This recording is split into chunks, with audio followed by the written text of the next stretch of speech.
Katta xolingiz ham bunaqa sifatligini, bunaqa arzon narxda aniq topib berolmaydi. Akalar 2014-yil probegi 176 ming. Metani bor, metani eng qiziqarli joyi 300 kilometr yuradi.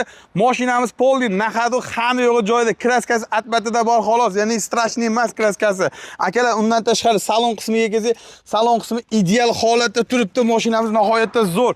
Xullas, orqasida o'sha 100 talik ballonlari ham endi nomeradini, kraskasi mana bunaqa joylarda 5 metr ikkitami bor xolos akalar.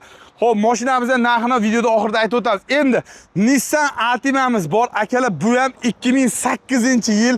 Xo'p, probegi buni ham 176 ming, ekosini probegi почти bir xil, 200-300 aqabaqa bo'lyapti xolos.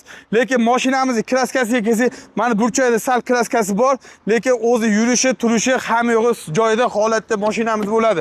Mashinamiz ichki salonlariga kelsak, nihoyatda zo'r bo'ladi va orqa salonlariga kelsak, orqa salonlari ham ideal holatda turibdi. Xo'p, bunimiz benzinda yuribdi. Hozirgi kunda propan metani yo'q, lekin rasxodi hozirgi kunda 9 ta bilan 10,5 tagacha ichiga sekin xotirjam yuradigan bo'lsangiz, ya'ni sekin bo'lib o'rtacha holatda yuradigan bo'lsangiz 9 ta, kez bosib yuradigan bo'lsangiz 10,5 ta ichyapti.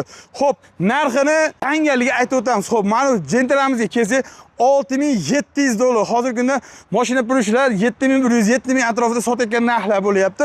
Xo'p, Nissan Altima'miz hozirgi kunda $7,100 ga srochniy qo'yib yuboramiz. Akalar, kimgadir zarur bo'lsa, pastdagi raqamlarga aloqaga chiqaverasizlar. O'zimning nomimdagi mashina akalar, srochniy sotiladi, pul zarur bo'lib turibdi.